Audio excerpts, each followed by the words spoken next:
moment. America's right flank remains the chief purveyor of misinformation, but this summer's political tumult created ideal conditions for falsehoods to spread among progressives. Well, if you haven't been keeping up with the channel the past few days, let me go ahead and get you guys kind of caught up to speed on this little arc I've been working on. Simply hearing Trump bad over and over again doesn't work for them. I think the American people deserve to know where both candidates stand on policies. Don't insult the intelligence of voters. And more importantly, please don't pressure journalists to suck at their jobs by being nothing more than partisan hacks like Joe Scarborough is, like Mika Brzezinski is. Now, unlike in the last video, I'm not gonna repeat what Ana said, because repeating what Ana said just makes me look a little bit, I don't know, how do I say it? It makes me look a little bit stupid and a little bit silly, but Ana Kasparian the past couple of days, or at least the past week anyways, has been on a bit of an arc against MSNBC or MSDNC. She's also recently called out left-wing streamers and the media for denying what's going on in Aurora, Colorado with the migrant situation, that right there being the gang situation. And of course, over the past year and a half or so, she's been tough on left-wing media as a whole, tough on the left as a whole. However, this right here is kind of sort of like the last bit that I had planned on this little arc that we're going with. Don't worry, the other two videos will be linked in the description box of this video, or probably in the end cards of this video here. So I advise you guys go check them out. Now, before we talk about Ana Kasparian lamenting over the fact that left-wing media is in fact extremely dishonest, and right-wing media is to a certain extent, I want to go ahead and say this before we get started. This video right here is going to be coming out tomorrow at right around noon Eastern Standard Time. I'm probably going to have a video out tomorrow at 5 or maybe 6 o'clock to kind of give you guys a bit of an idea of what I thought about the debate between Trump and Kamala Harris. That debate is going to start here soon. And of course, I'm recording this video right here at night. However, I do also want to go ahead and give you guys one more bit or one more little nugget. The video that I made that came out at 5 o'clock on Tuesday afternoon, the one about Daryl Cooper and Tucker Carlson, the interview, my initial thoughts on that. I'm probably going to be making one or two more videos on that particular episode because there's a lot to talk about, because I went back and rewatched it and I was like, you know, there's a lot of things that quite frankly that were said here that quite frankly were completely untrue and completely unfounded. As you guys saw in the thumbnail, I believe this guy is in fact very, very much a fruitcake, and I think that Tucker's probably going to regret platforming that guy. Now with that right there out of the way, make sure you guys cut your notifications on. Make sure you guys also go ahead and hit the like button, so that way the video will take off in the algorithm, and let us go ahead and get started on this video. So let's just quickly focus on the Trump assassination attempt, where Joy Reid, an MSNBC host with more than 340,000 followers on Threads, raised questions about Trump's injury from the shooting, doubts that some of her followers interpreted when his medical details were not released as implying a cover-up. Then you also had that Brooklyn Dad Defiant guy on X, who has more than 1.3 million followers. He amplified such suspicions by offering his own doubts about Trump's injury. Yeah. Really quick, I gotta say this. If the New York Times is telling you, and you're on the left, that you got a problem with disinformation, there's an issue. Because the New York Times has not been honest. I would say they haven't been honest since at least early 2000s. I just figured I'd point that out before we go any further. So there is this article by the New York Times talking about left-wing disinformation and how it is that it's having a bit of a moment at this moment in time. And of course, you guys saw very, very early on that Ana Kasparian is obviously a little bit frustrated with the left-wing media because they keep saying Trump bad over and over again, which is kind of sort of what they've been doing since about 2015, even though at one point in time they absolutely love the guy. But then again, though, if you are the Republican, you are automatically going to be hated by the leftist mainstream media. Now, I don't think I need to go back through and explain how it was that right-wing media or conservative commentary or Fox News got founded. Of course, we all know Roger Ailes is the one who got that one going. The reason why, of course, is because the media at that time swung a little bit more to the left, that right there being CNN, ABC, NBC, CBS. And of course, conservatives had talk radio. However, the game itself has changed over the years, and of course, it's become more and more of a spectacle, meaning that these channels are really, in a lot of ways, just commentary and not breaking news channels. However, on YouTube, you've got the commentary community. I mean, dude, look at me. Small YouTube channel here. I give some commentary. Don't really get a whole lot of views, whatever. Obviously, we want to make that, we obviously want to change that. But still, though, I'm pretty sure you guys kind of understand the point. everything has turned more into commentary nowadays rather than breaking news. And the nightly news that you would watch, even on the local level to a certain degree, is starting to go in that direction as well. Most local news outlets still report the news with no commentary or no spin. But still, though, at the same time, though, I'm pretty sure you guys are kind of getting kind of picking up on this. Everything is becoming commentary based. And TYT has had more of its share of being dishonest. I don't think I need to go through every single incident. Of course, if you clicked on this video, chances are you've probably watched TYT at some point in time, and you obviously know what I'm talking about. But still, though, the mere fact that Ana Kasparian has had enough of this, especially out of Msnbc, it speaks volumes about her and the little arc that she's going on. Now, this right here is a bit of a take that's going to be kind of the second half of what I picked up in the clip that will be left in the description box, about 15 minutes total. But of course, I do want to go back to some previous stuff said. So what exactly is Ana upset about? Well, she's upset about the fact that you're not really and truly allowed to criticize Kamala Harris, the Democratic Party nominee. You're not allowed to ask any actual questions. You can't ask why it is this woman is flip-flopped on the border, why it is that she's flip-flopped on the topic of fracking. You can't ask her about her flip-flops. And of course, MSNBC, they're obviously hop, skip, and mad about this, and they're upset about the fact that people are demanding that they actually call it right down the middle, which of course they never will. But let me go ahead and catch you guys back up. And you've seen major newspaper outlets talk about, well, how will this impact Kamala Harris and the issue of Afghanistan after he goes?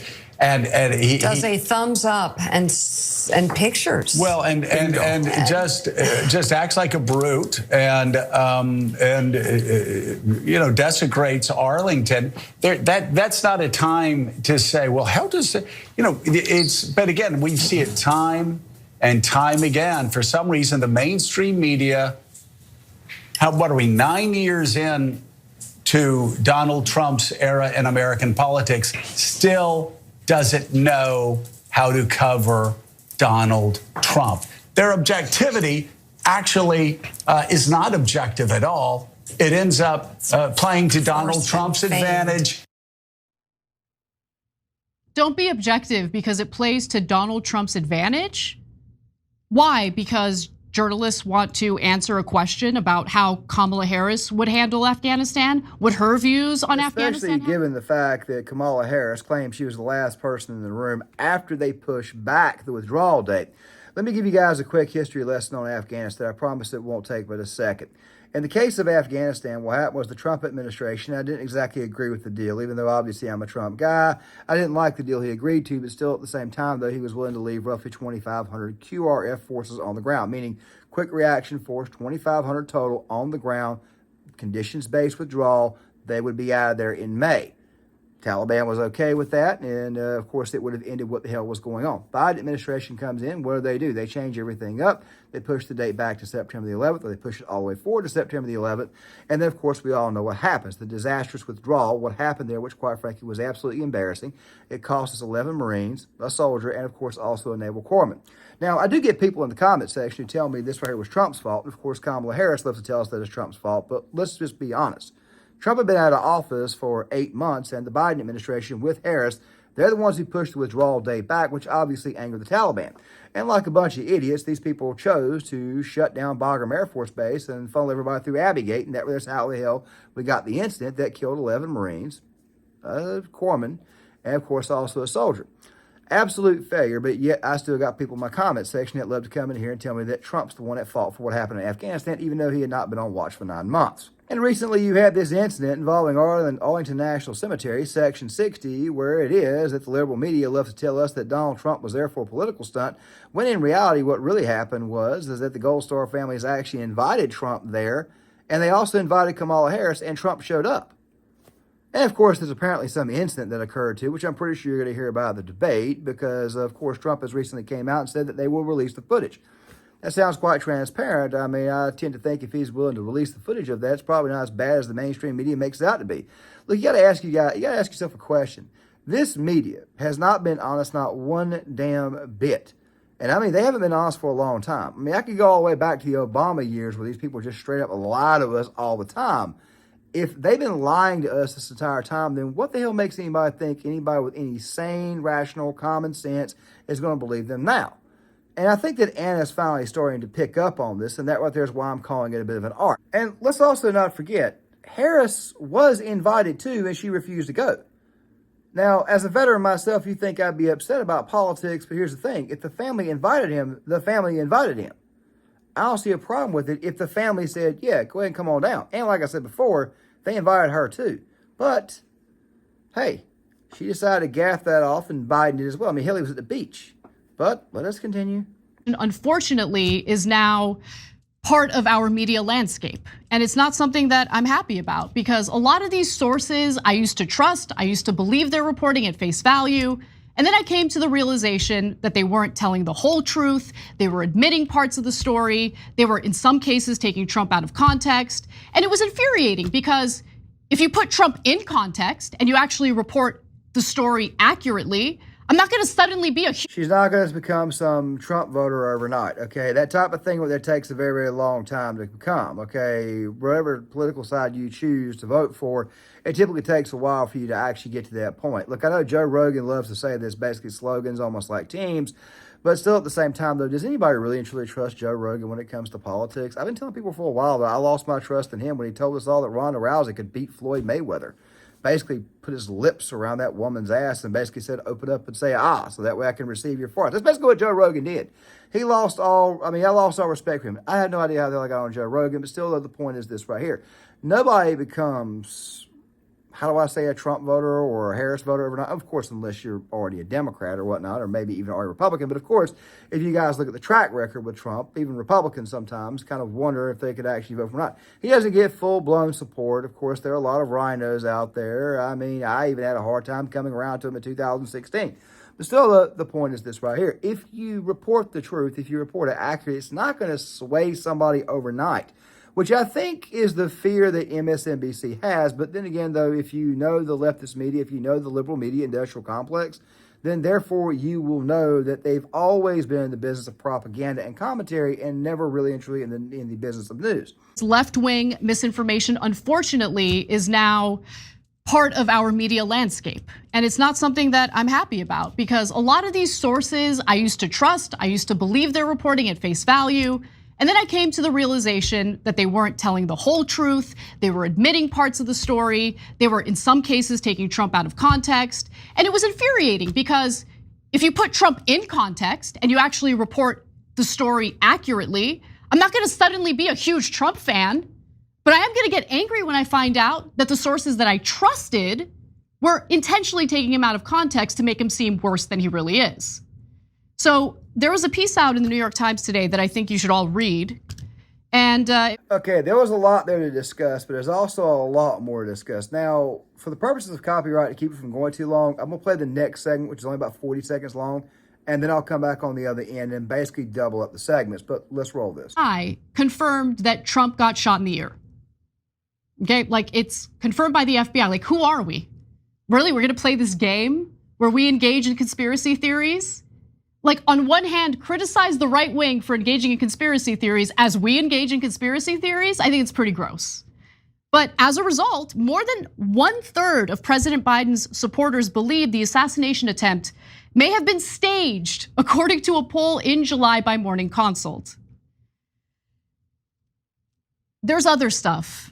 And like, I hesitate to even bring this up because people are hell-bent on being scared about Project 2025. About Trump being shot. Let me go ahead and say this right quick. She is not lying. There are still people out there with Twitter accounts that post that they believe it was a hoax. Blue Anon. They believe that Donald Trump got on stage and basically let somebody take a shot at him. They really and truly believe this, okay? Like they really and truly believe that the man staged. Of course, it was Joy Reid who actually brought that up, but anybody who takes Joy Reid serious at this moment in time really needs to get their head checked. That's all I'm going to say. But yeah, they do have people out there who peddle it, and MSNBC is kind of sort of elevated. I mean, there was an incident that happened recently at the RNC where one of their commentators basically said that Trump was all about the spectacle, and that the bandage on his ear was a part of the spectacle. I don't know, man. You know, the fact that he got shot in the ear, the bandage was up there for a while. I mean, look, I recently had surgery, and I just got the bandage off and everything. The tape had to remain on for 10 days. It's now been 12 days. I let it come off more naturally. Of course, I had to go through it with this side here because I've had a couple of surgeries this year. But yeah, you know, I mean, he got shot like, what, a few days before the RNC? So obviously the bandage is going to be on, and obviously, as you guys can see, it looks like the ear is healed up, or maybe they sewed it up. But to believe that somebody would get on stage and let them take a shot at them, that right there is just absolutely insane, especially given the fact that a firefighter by the name of Corey Comforteur, a Trump voter, also got killed in the process. And not to mention the fact that the FBI confirmed this. And not to mention the fact the shooter was also shot as well. That's how bad left-wing disinformation has gotten. But like I said, we got more to go. But let me just be clear about something. There are all sorts of allegations about the Heritage Foundation's document, which again, they release every election cycle. This is the first time we have the Democratic Party specifically tying it to Donald Trump. Ooh, Heritage Foundation, Project 2025. Yeah, there's actually a lot of disinformation with this one here. Let's get to some of that disinformation. And by the way, I got to give Ana kudos for diving into this. About what's in Project 2025, which is a 900-page document. The media knows that most Americans, they don't have the bandwidth to sit down and read a 900-page document. So they get to say whatever they want about it. They get to claim that it includes all sorts of things that it doesn't even actually say. So for instance, Vice President Harris said on July 23rd that Project 2025 called for cutting Social Security. It was not a one-time mistake. She also said at a July 11th, 2024 campaign event, Project 2025 includes a plan to cut Social Security. Well, NewsGuard, which does a pretty good job in fact-checking these types of claims on both sides, took a look and they found out that the Project 2025 policy playbook titled Mandate for Leadership, the Conservative Promise, does not even mention any proposed changes to Social Security. Okay, great. Now, really quick, there's more, but I wanted to say this really quick. Any Republican candidate running at this moment in time on cutting Social Security is going to lose, all right? As a matter of fact, it was the issue post-2024 that kept even some older people who might be a little bit more conservative leaning from voting Republican, because let's be honest, once you get beyond a certain age, normally the age of 60, you become a little bit more faithful to the practice of voting. It's one of the reasons why it is you can't really put much stock in polls that say that voters ages 18 to 29 are swinging 2.2 to 1 to the Democrat or whatever, because they typically don't tend to vote. They typically tend to be working on election day. And of course, they typically don't tend to have time to vote, but the elderly and those above the age of 45, they're going to vote. So obviously they care about Social Security, and Social Security is obviously an issue. One of the things that they kept running their mouth about with Project 2025 was the fact that Donald Trump was going to cut Social Security, when in fact he was the only Republican candidate that said that he was not going to cut Social Security. Now, he did say that he wanted to eliminate fraud and waste, which I 100% agree with, but I even did I took a little bit of heat on where I disagreed with Ben Shapiro on the same topic. Not everybody can work till they're 70 years old. People have injuries. People have all kinds of crap. They may need those benefits. And of course, being a veteran, obviously, I'm very, very pro the VA benefits. You did your time. You obviously deserve the benefits. Trump's not making any cuts to those, but what he does want to make cuts to is obviously cuts to nations like, say, like Iran, nations that we give money to, stuff like that there, that quite frankly are not our friends, stuff like that there. Basically just keeping a handful of allies, which is what we should do. A lot of money you can cut out of there. A lot you can cut out of the budget with that right there. Maybe reallocate some funds and maybe cut some of the government spending and some of the government waste. But the thing about Project 2025 is this right here. The person who apparently founded or came up with Project 2025, he recently resigned from the Heritage Foundation, and Donald Trump had already disavowed it. He had already disavowed Project 2025 because he's got his own little situation called Agenda 47. If you go to his website, you can look that up. There are differences between the two, but of course the mainstream media has got to get the lie out there, and they got to pump it to your head over and over and over again. Project 2025 bad, even though the orange man has obviously denounced it. But let's continue. Left-leaning news outlet, thegrio.com, advanced the myth that Project 2025 proposes banning Muslims. The mandate for leadership includes no mention of a Muslim ban or any religion or ethnicity-specific entry ban. I'm not saying this to help Trump. I think Trump is plenty bad on his own, and there are factual attacks that you could use against Donald Trump to win the election. Making things up to scare Americans into voting for the Democratic candidate, all it does is lead to people feeling totally disgusted with politics, because people eventually find out. People are getting sick of the fear tactics. And what's amazing to me is that the people over there at Morning Joe desperately want journalists to engage in more scare tactics, to lie to audiences more, to lie to readers more, to essentially do political cheerleading for one party over the other. And whether it's done on behalf of the Republican Party or the Democratic Party, I'm sick of it. You need real journalism, factual journalism, actual reporting in order to have a well-functioning democracy. And when they find out, they eventually walk away. Look, the only reason why it is the Democrats were able to win in 2020 is because they had COVID and it was a massive anti-COVID vote. Okay, that's why Joe Biden got 81 million votes. And then to go on top of that, because he had been connected to the Obama administration. And of course, Obama having been somebody that still had a relatively sizable approval rating at that time, obviously it was going to help Joe out.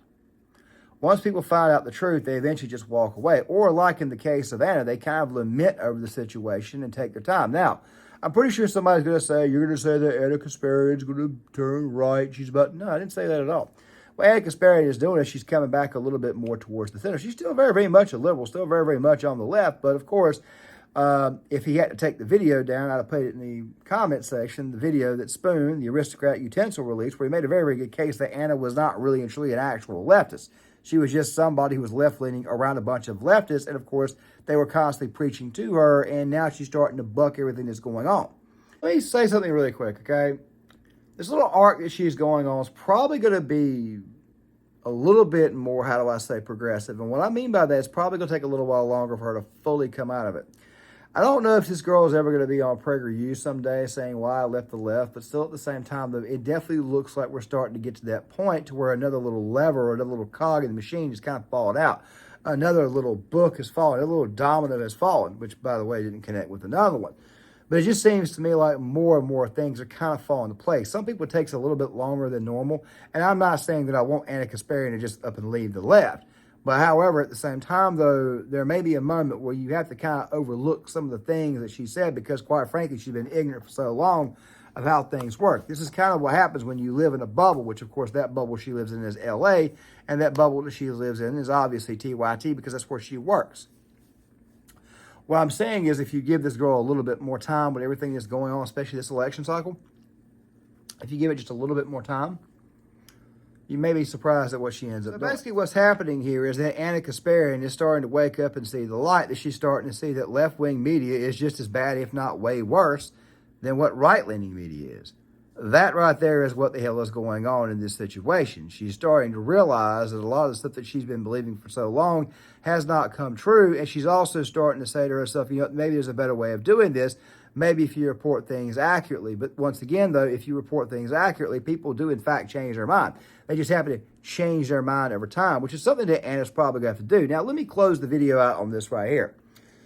Ana Kasparian, since about 2021, I would say, and from what I understand, after the 2016 election, she had to go through a lot of therapy. Yes, the Trump election really and truly damaged her that much. She's been through a bit of an arc. She's still very much on the left. She still carries the leftist line, but recently she's been bucking it. She's done interviews where she's talked about how nasty the left is. She's also done interviews with, let's just put it this way here. She's recently got woken up on the crime issue. She's seen after getting attacked outside her house by a homeless person in L.A., she's seen that obviously progressive crime fighting doesn't work, well, the lack thereof. She's obviously been woken up on the migrant situation. She's obviously woken up on a few other issues, and now she's waking up on the media. I wonder what the hell she wakes up on next, but I'm going to let you guys kind of tell me what the hell's going on with that one. The thing is this right here, Ana Kasparian is finally starting to come out of her cocoon. She's finally starting to wake up to the realization that her side's the baddies. Just simply saying. But you guys tell me in the comment section. With that right there being said, make sure you guys hit the like button, subscribe, share the video, sign off in the comment section. And I'll see you guys later.